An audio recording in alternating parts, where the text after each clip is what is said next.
할렐루야, 반갑습니다. 오늘은 성경 공부가 쉽다 12번째 시간입니다.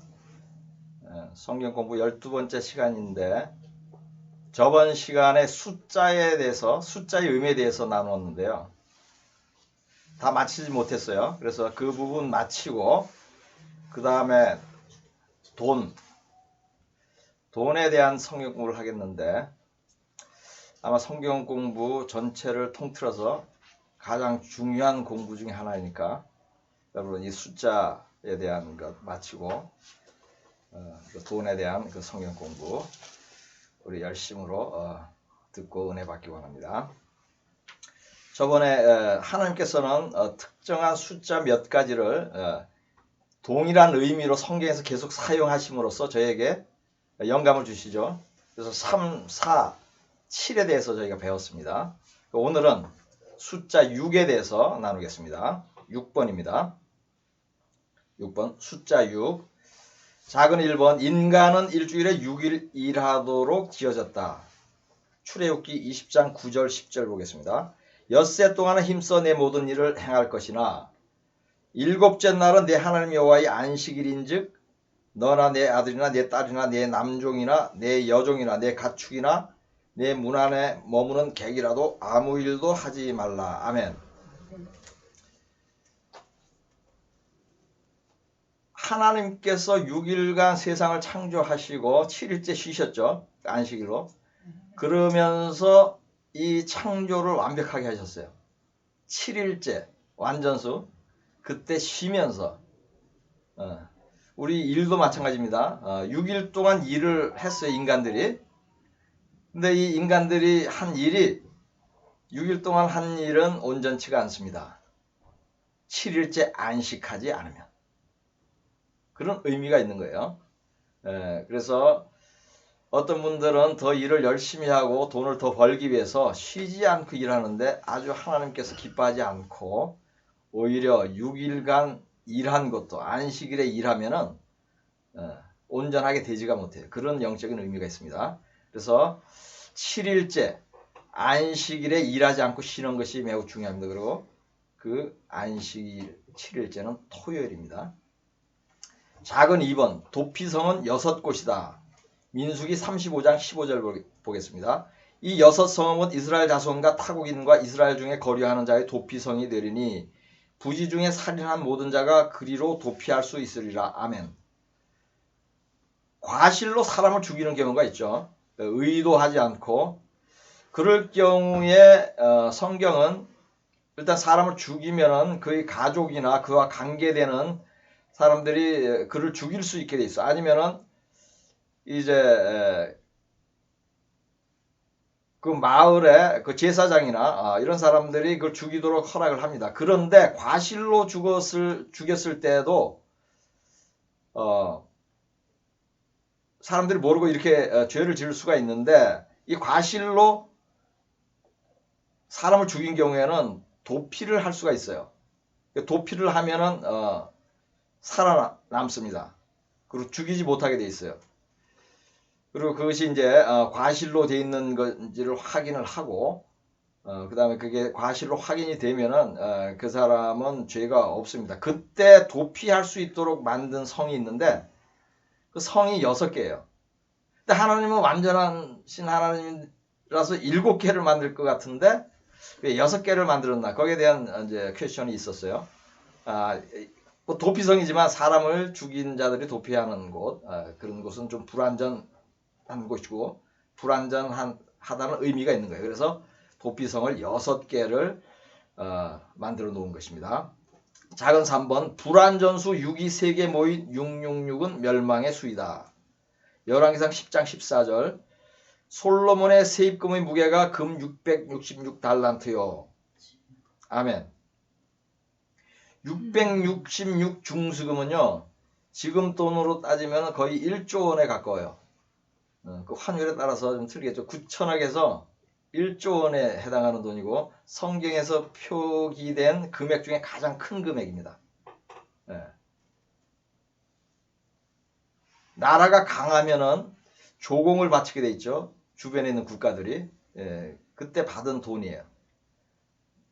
정해진 세금은 아닌데 알아서 이제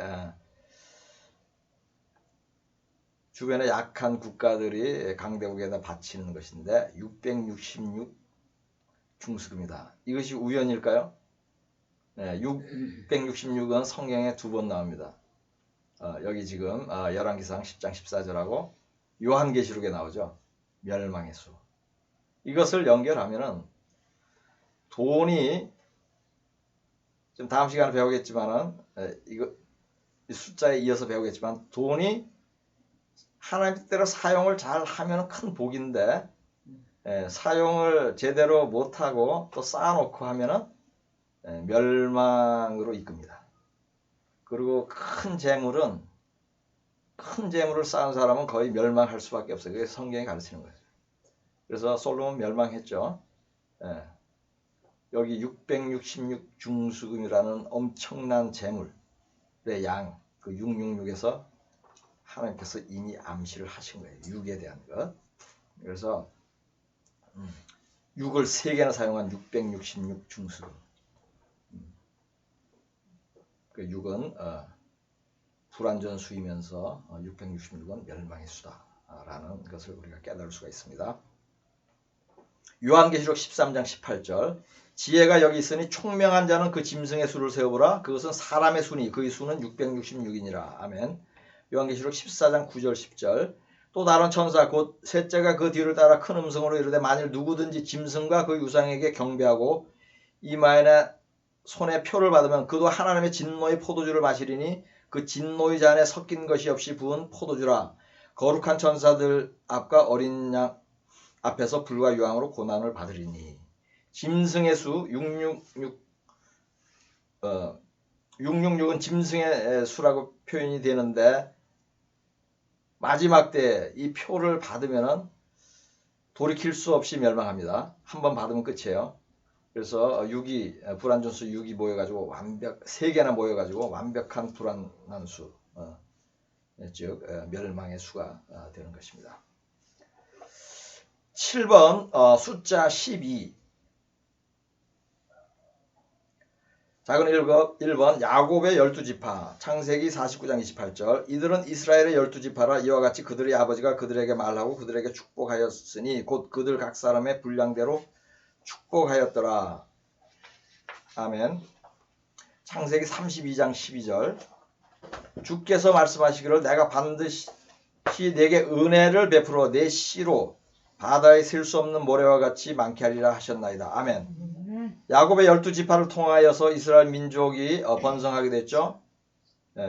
그래서 12는 번성하는 의미가 있다. 이렇게 우리가 해석을 할 수가 있습니다. 작은 2번 이스마엘도 12자녀를 낳았다. 창세기 17장 20절 이스마엘에 대하여는 내가 네 말을 들었나니 내가 그에게 복을 주어 그를 매우 크게 생육하고 번성하게 할지라 그가 12두령을 낳으리니 내가 그를 큰 나라가 되게 하려니와. 아멘.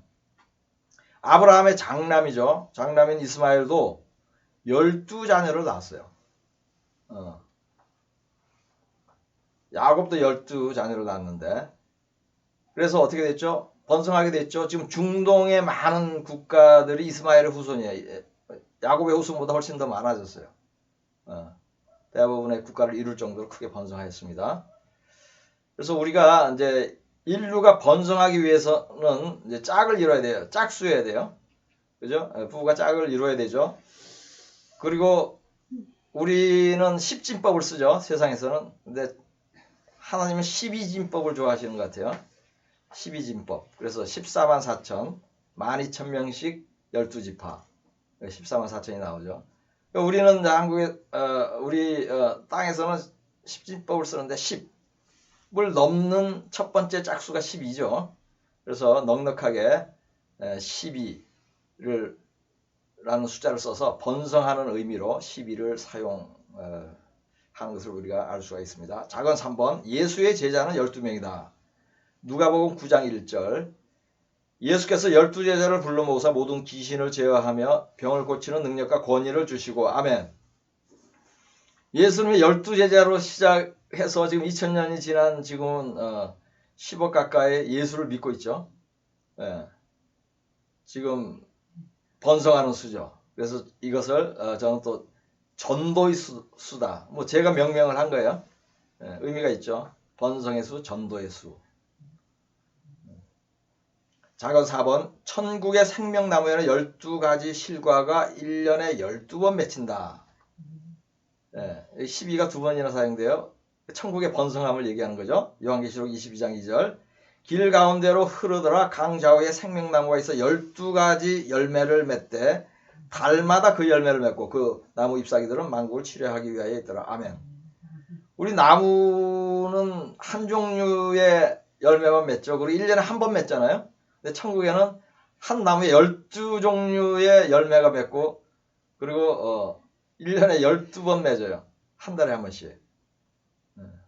그래서 번성, 그 천국의 번성함, 번영함을 이 숫자로 하나님께서 12를 두 번이나 사용하셔서 이렇게 보여주고 있습니다. 8번. 악인들이 붙잡는 숫자들. 이거 뭐 성경에는 나오지 않습니다만은 저희가 살면서 깨달을 수 있는 그 숫자가 있는데 악인들도 숫자를 붙잡아요. 대표적으로 두 가지만 말씀드리겠습니다. 첫 번째 13. 우리 13일의 금요일이라는 말 들어봤죠? 그 되게 불길한 날을 얘기할 때 13일의 금요일이라는 말이 있는데 그 13은 불길한 수로 사용이 돼요. 실제로. 이것은 프리메이선이라는 그 사교 집단 있죠. 사교라는 것은 뭐 사귄다는 사교가 아니고 사악한 종교 이 뜻이에요. 사악한 종교 프리메이슨 이 붙잡는 숫자예요. 미국 1불짜리에 13이 많이 들어가요. 왜 프리메이슨이 디자인을 했거든요. 그 사진을 보면은 그 독수리도 있고 피라밋도 있고 있는데 피라밋도 13층이고 독수리가 붙잡고 있는 그 나무 가지도 13개고 세 보면은 그리고 또 화살도 쥐고 있는데 그것도 13개예요. 의도적으로 그렇게 사용을 한 거예요. 그리고 모서리 부분에 보면요 부엉이가 있어요. 근데 그냥 사람 눈에는 잘 안 보여요. 아주 작게 돼 있어요. 부엉이는 밤에 활동하는 새죠.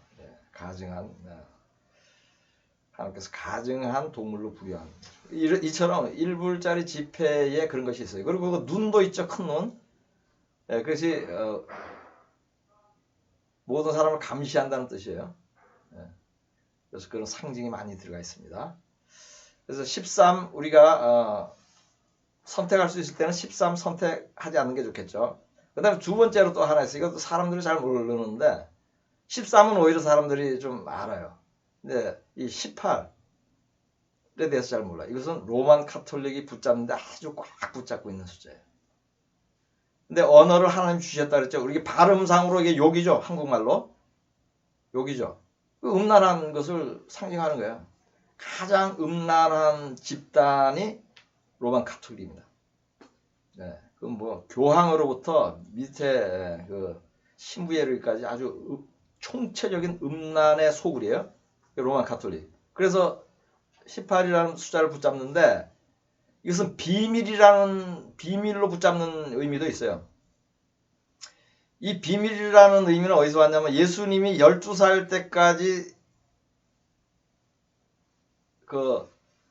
8살 때까지의 생애가 보이고 그 다음에 30살에 사역을 시작하죠. 그래서 그래서 18년간 가만히 있어봐. 30에서 18분 12살 때까지의 그 행적이 나오고 그 다음에 30살 때 행적이 나오고 18년간 비밀이잖아요.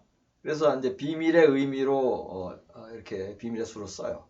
그리고 음란한 것은 비밀스럽게 일어나죠, 항상. 그래서 이 18이라는 숫자 안 좋은 숫자입니다. 로만 카톨릭이 붙잡고 나중에 로만 카톨릭 할 때 또 하겠지만은 얘네들은 18일 날 큰 그 행사를 해요. 1월 18일 날 다 모여서 큰 행사하고 그랬어요. 심지어는 교황이 입원하잖아. 그러면 18일간 입원해요. 그래 마지막으로 이제 삶의 적용 9번 삶의 적용. 이건 뭐 그렇게 특별한 것은 아니에요. 삶에 적용한다는 것은 우리가 선택할 수 있을 때는 3이나 7을 선택을 하고 가급적 4나 6은 선택을 하지 않는 거예요. 그리고 또 12 선택할 수 있으면 하면 좋죠. 그다음 13이나 18을 하지 않는 것이에요. 근데 이거 미신이 아니에요.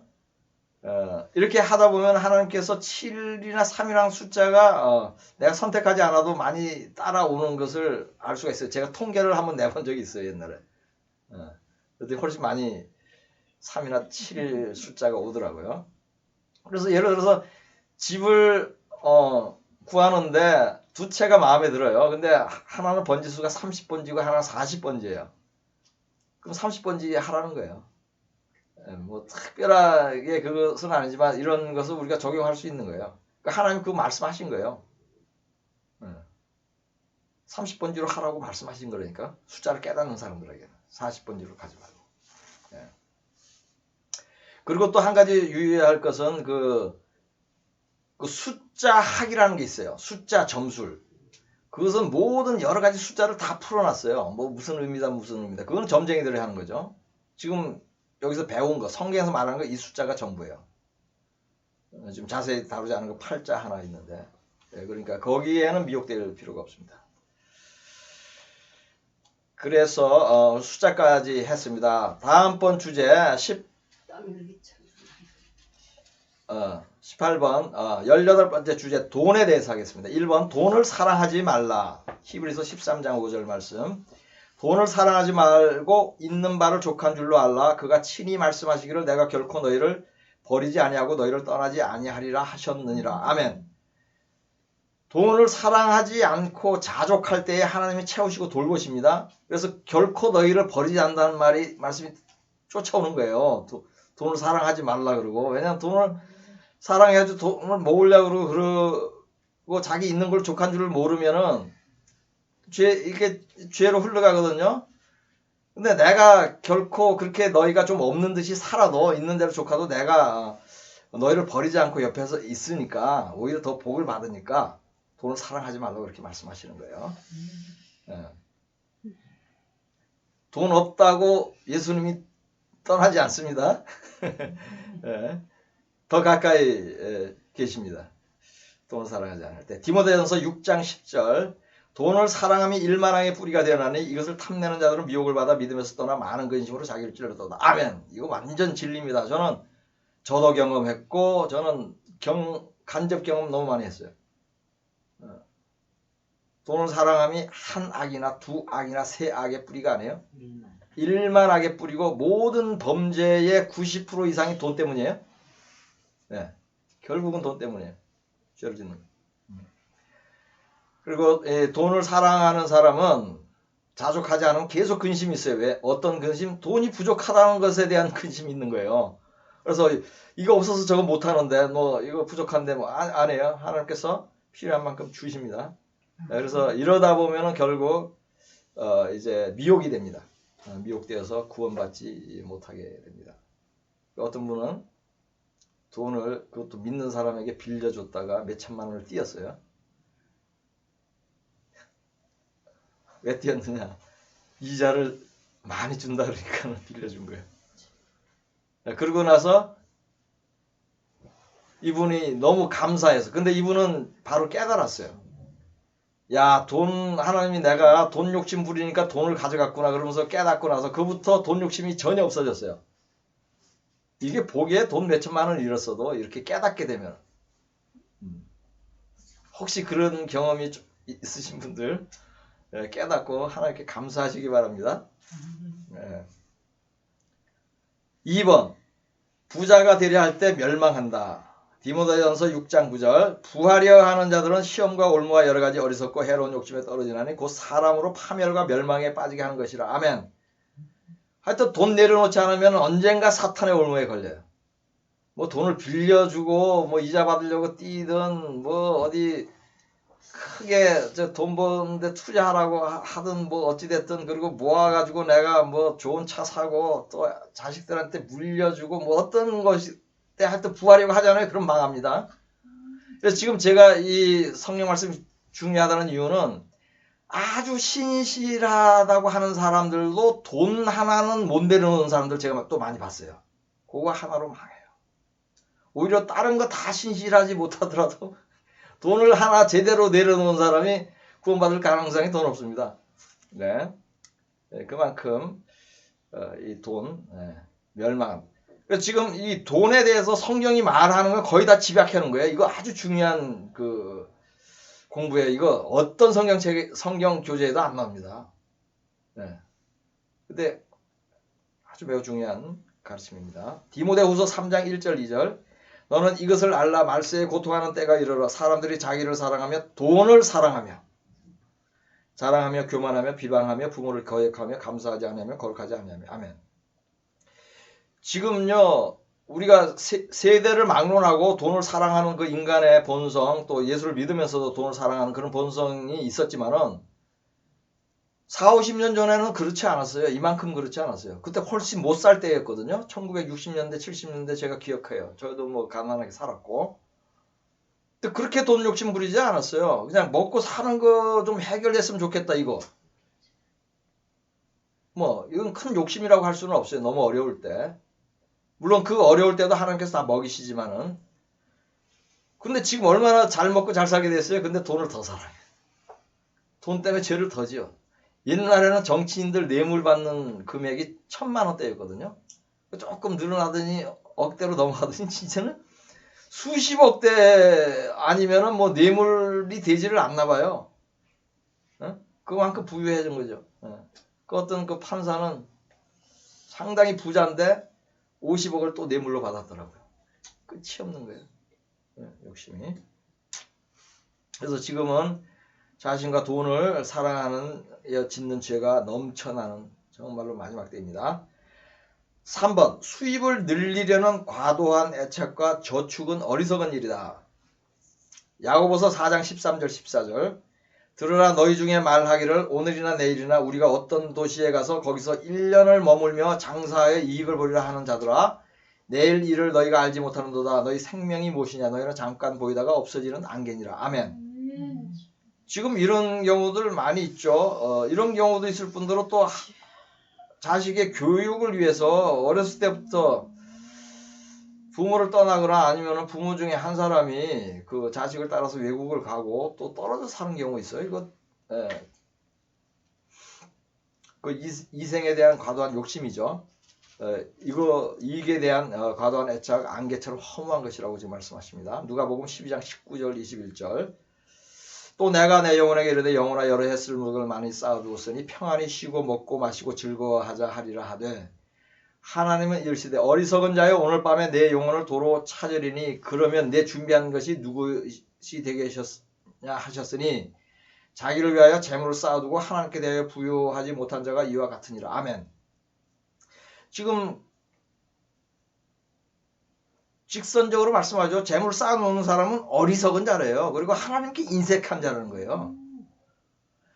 아니 우리 사람 관계에서도 좀 인색한 자들 있죠. 식당에서도 구두끈 매느라고 빨리 계산 안 하고 이런 사람 그 인색한 사람들이에요. 환영받지 못하잖아요. 세상에서도. 그러나 하물며 하나님이 환영하시겠어요? 천국에서? 그래서 이게 헌금에 대해서 여러 가지 물어보시죠. 헌금에 대해서 두 가지 원칙만 가르쳐드려요. 첫째, 바른 곳에 헌금을 해야 돼요. 바른 교회를 못 찾으면요, 가난한 자한테 직접 주세요. 그 헌금으로 간주돼요. 성경적이에요. 소자에게 한 것이 내게 한 것이다. 바른 곳에 헌금을 해야 되는 거. 두 번째는 뭐예요? 많이 할수록 좋은 거예요. 헌금은 그냥 뭐 11조고 뭐고 많이 하고 나는 어떻게 산다? 가장 검소하고 소박한 삶을 살고 남는 거는 전부 하나님께 드리는 거예요. 가장 많이 할 수 있어요. 그것이 천국에 쌓여있는 재물이라는데 어떤 분은 오해를 해요. 천국에도 부자가 있고 가난한 자가 있어서 내가 헌금을 많이 하면 천국에서 부자로 살아요. 그 뜻이 아니에요. 천국에서 부유하다는 것은 천국 간다는 뜻이에요. 천국 간다는 뜻이에요. 아, 나 여기서 부유하게 사고 나 천국에서 그냥 좀 가난하게 살래. 그거 아니라니까요.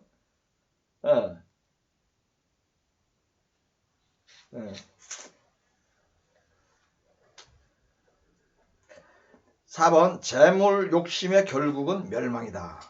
누가복음 12장 15절. 그들에게 이르시되 삼가 모든 탐심을 물리치라 사람의 생명이 그 소유에 넉넉한 데 있지 아니하니라 하시고. 아멘.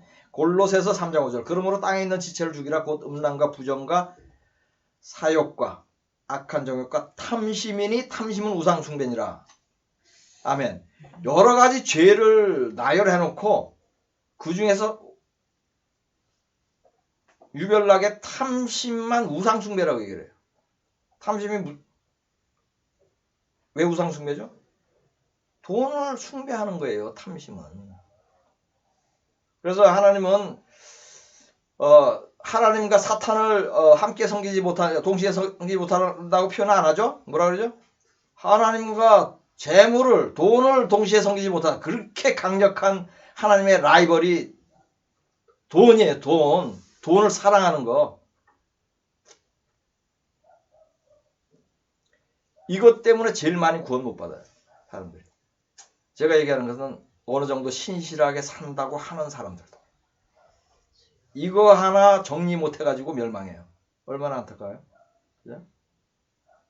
어떤 사람은 돈을 못 내려놓아서 좀 찝찝하니까 다른 일에 더 열심으로 해. 내가 그걸 봐.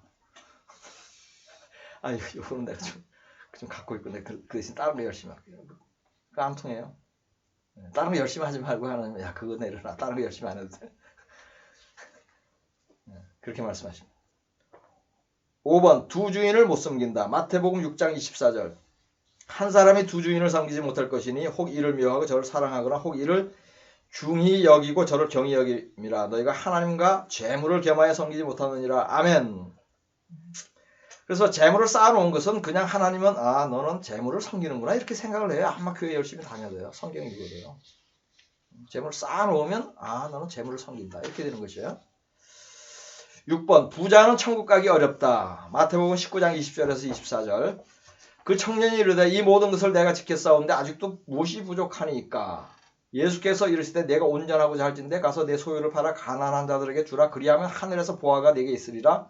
그리고 와서 나를 따르라 하시니 그 청년이 재물이 많음으로 이 말씀을 듣고 근심하며 가니라. 예수께서 제자들에게 이르시되 내가 진실로 너희에게 이르노니 부자는 천국에 들어가기 어려우니라. 다시 너희에게 말하노니 낙타가 바늘귀로 들어가는 것이 부자가 하나님의 나라에 들어가는 것보다 쉬우니라 하시니. 아멘. 지금 부자에게 주어진 계명 중에 하나가 우리 왕에게 특별히 주어진 계명이 있다 그랬죠? 그리고 여자에게 주어진 계명이 특별히 있다 그랬죠? 그 다음에 또 이 부자에게 주어진 특별한 계명이 있는 거예요. 이거예요. 이거 한 가지예요. 부자에게 주어진 계명. 응? 소유를 팔아 가난한 자에게 주고 나를 따르라. 근데 이 청년도 다른 계명은 다 지켰어요. 제가 이거 종종 말씀하죠. 이런 분들이 있어요. 아주 신실해요. 근데 재산은 아주 많이 갖고 있어 아직도. 네. 다른 계명 다 지켰는데 이 계명 못 지켜가지고 근심하고 떠나는. 여기서 이 청년은 사실 칭찬받으러 온 것 같아요. 자기 계명 다 지키니까. 그래서 질문한 게 뭐냐면 어떻게 해야 영생을 얻을 것입니까? 그러니까 계명을 지키라 그래요. 처음에는 예수님이. 그래서 다 지켰대요. 얼마나 자랑스럽겠어요. 대답할 때. 그런데 예수님이 다 지켰습니다. 근데 또 부족한 거 있어요? 없겠지 속으로 이러면서 물어본 거예요. 이게. 다 지켰는데 또 무엇이 부족합니까? 부족하다는 건 무엇이 부족하다는 거죠? 구원받는데 부족한 게 있냐? 이렇게 다시 묻는 거예요. 첫 질문이 그거였잖아요. 영생을 얻으려면 어떻게 해야 됩니까? 그러니까 예수님이 그래요. 네가 온전하고자 할진대. 이 의미를 잘 알아요. 온전하고자 뭐예요? 네가 온전히 구원받고자 할진대. 그러니까 뭐예요? 이거 안 하면 구원 못 받는다는 뜻 아니에요. 이게. 다 지켰는데 재물 하나 붙잡고 있으면 구원 못 받아요. 성경이 하시는 말씀이에요. 다만 교회에서 안 가르치니까 이렇게 가르치는 것에 좀 부딪히는 사람들이 있어요. 왜냐하면 평생 그렇게 안 배웠거든요. 부자로 살라고 배웠는데 부자로 산다는 게 뭐예요? 재산을 모아놓고 그걸 누린다는 거 아니에요? 그렇게 하지 말라는 거예요. 검소하게 살고 예수 그리스도처럼 살아야죠. 그게 예수 그리스도의 제자면.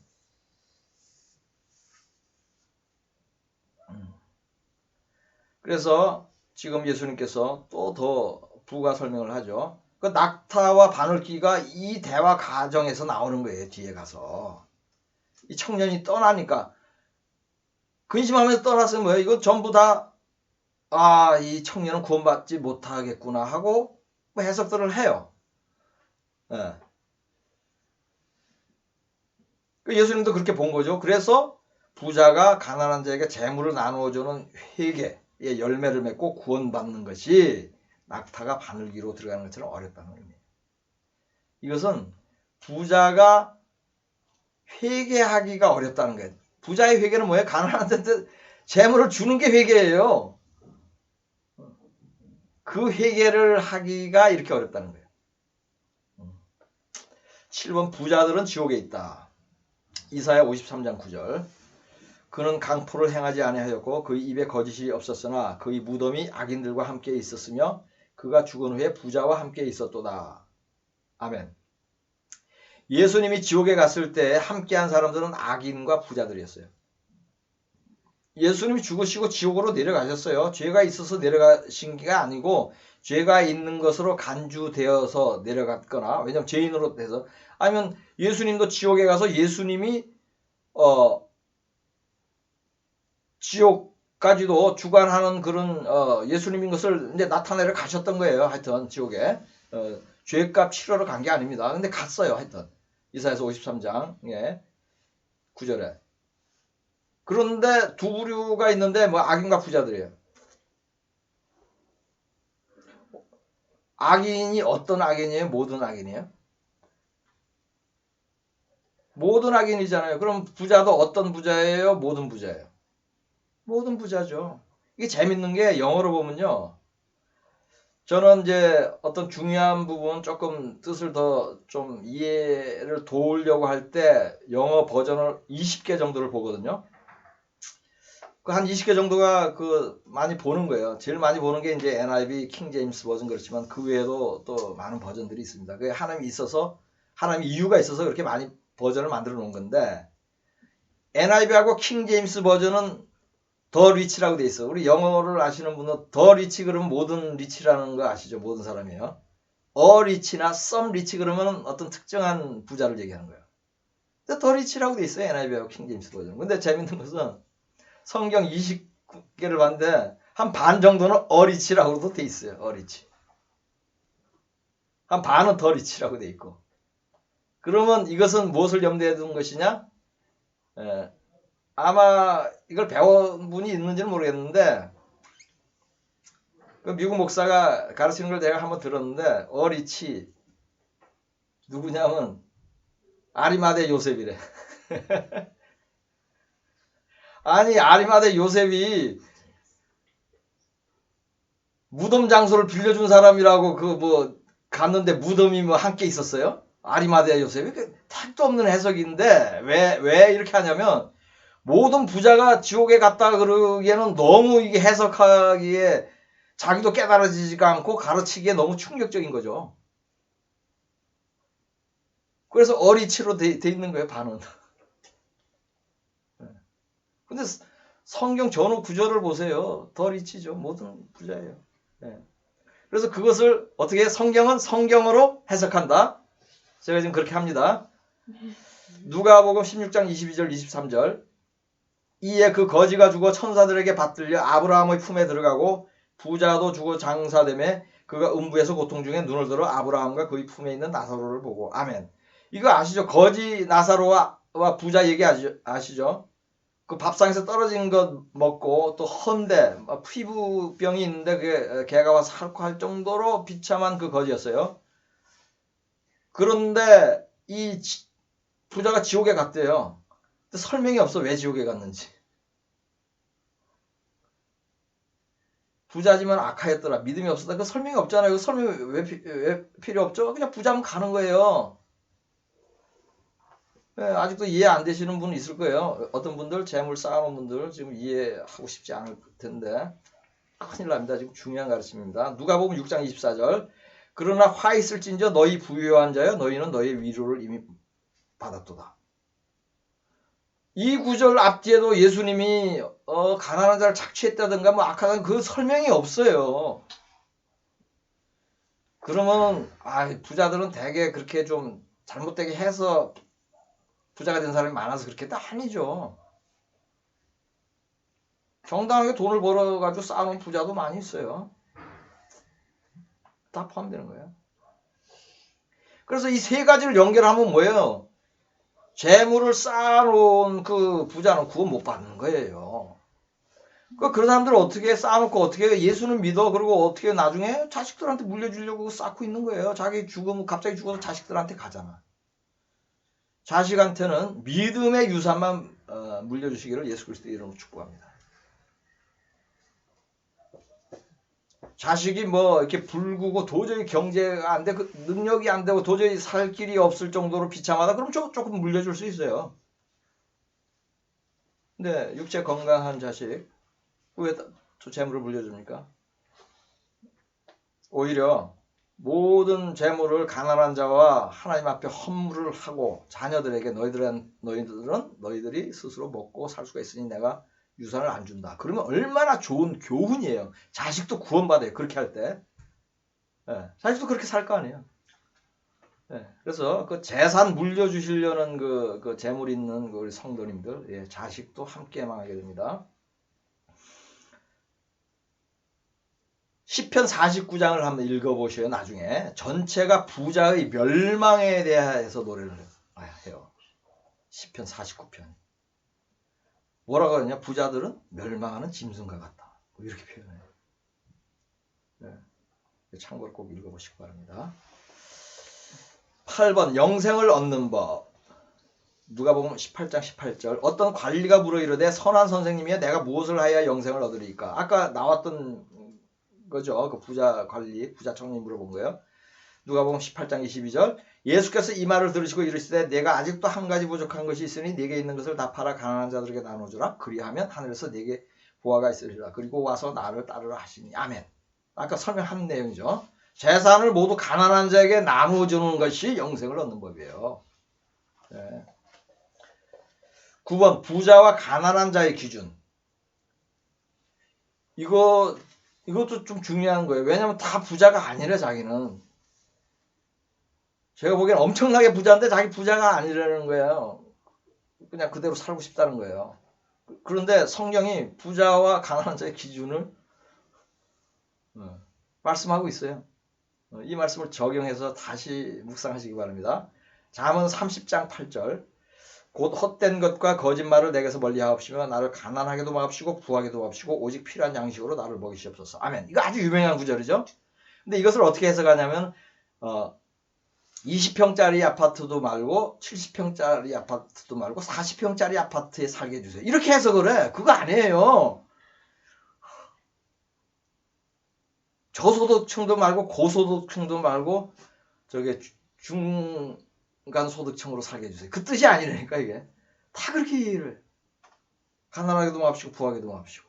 그런데 그 뒷구절을 해석을 안 해서 그래. 오직 필요한 양식으로 나를 먹이시옵소서.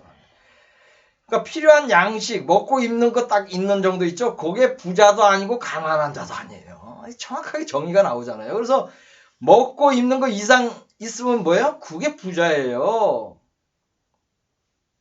강남에 아파트 있어야지 부자가 아니에요. 건물 있어야 부자가 아닙니다. 그리고 뭐예요? 먹고 입을 것이 부족하잖아요. 그것이 하나님 보시는 가난한 자예요. 성경이 말하는 가난한 자. 이런 자를 도와야 돼요. 대한민국이나 미국에는 사실 이런 사람은 거의 없습니다. 그래도 주변에 아주 어려운 사람들은 이제 또 눈에 보이면 도와야 되는데 이렇게 죽어가는 사람들 식량이 없어서 추워서 헐벗은 사람들 이런 사람들이 가난한 자예요. 그래서 저는 도울 때 그 제3세계 사람들을 도우라 이렇게 말씀을 합니다. 또 있어요. 부자와 가난. 그러니까 우리가 어떻게 살아야 되는지 다시 한번 보여줍니다. 어떤 것이 넉넉하게 사는 것인지 신명기 2장 7절 말씀. 네 하나님 여호와께서 네게 하는 모든 일에 네게 복을 주시고 네가 이 큰 광야에 두루 다님을 알고 네 하나님 여호와께서 이 40년 동안을 너와 함께 하셨으므로 네게 부족함이 없었느니라 하시기로. 아멘. 근데 광야 생활할 동안 이스라엘 백성에게 있었던 게 뭐죠? 해지지 않는 옷, 기적적으로 안에서 한 벌, 신발 하나, 텐트, 그리고 만나와 메추라기, 물, 마실 물. 이게 다예요. 근데 뭐라 그러지? 하나님께서 네게 부족함이 없습니다. 네. 그래서 먹고 있는 것 충족되면 잠자리에 있으면은 부족함이 없는 것이에요. 정말로 어떤 분이 선교를 갔는데 남미에 집이 그냥 아예 그 비를 가릴 데도 없이 바깥에서 자는 사람들을 봤대요. 그냥 비 맞으면서 잔대요. 가릴 곳도 없어가지고. 그런 사람들 가난한 사람들이에요. 네. 먹고 입을 것이 없어서 병들거나 죽어가는 사람이 7억에서 10억입니다. 전 인류에. 이런 사람들이 있는데 싸움 오실 거예요? 하나님이 어떻게 생각하시겠어요? 부자의 기준은 수입이 아니라 재산이다. 이거 무슨 의미인지 아시겠죠? 어떤 분들은 훨씬 더 많은 돈을 벌어요. 그런데 성경 말씀대로 다 사용하고 저축을 안 해요. 그리고 이런 사람은 암만 월 수입이 1억이 되더라도 부자의 의미가 아니에요. 사람들은 이제 그런 사람들도 부자라 그러죠. 수입이 많은 사람을. 네. 부자로 살지를 않으면 부자가 아닌 거예요. 그런데 많이 벌지는 않는데 차곡차곡 쌓는 사람들 있죠. 그 세상에서 칭찬하죠. 야, 저축을 되게 그 선한 것으로 생각을 해요. 성경은 가장 세상에 이론하고 크게 반대되는 이론이 돈에 가는 것이에요. 계속 흘려보내라고 해요. 하나님은. 2달 후에 3개월 후에 뭐 쓸 거라고 막 돈 모으는 사람 있어요? 안 해요. 그때가 하시면 주신다니까요. 생각하는 그 돈. 좀 계속 하나님을 위해서 쓰시라고. 그러니까 제가 이제 어떤 경험을 하냐면 저는 말씀대로 삽니다. 사는데 믿음이 없는 주위의 친지들이 너무 불쌍하게 보는 경향이 좀 있어요. 그래서 집세라도 제대로 낼까 해가지고 이렇게 돈을 주시는데 그 마음은 좋아요. 그 마음은 저는 그 복 받는 마음이라서 제가 받습니다. 받는데 그 사람이 어디 가가지고 저 다니엘 조 목사는 너무 못 살아가지고 그런데 좀 도와줘야 된다. 그런 얘기 하시면 안 돼요. 그 은혜가 안 됩니다. 네. 차고 넘쳐요. 저는 부족함이 없다니까요. 이스라엘 백성 광야 생활한 것처럼 필요한 거 다 공급하셔요. 어떤 때 목돈이 필요하면 그건 제 사역이죠. 저는 뭐 생활에서는 목돈이 필요 없어요. 네. 네. 그래서 이 부자가 그럼 진짜로 부자가 누구냐? 그리스도 안에서 먹고 있는 것으로 족하고 남는 것 전부 하나님 앞에 가난한 자 주는 게 그 사람들이 가장 부자예요. 그리고 그런 사람은 영혼도 부자예요. 네. 물질에요 부족함이 없어요. 그래서 오늘 지금 돈에 대해서 다 마치지 못했는데 오늘 여기까지만 하겠고 다음 시간에 이어서 하겠습니다.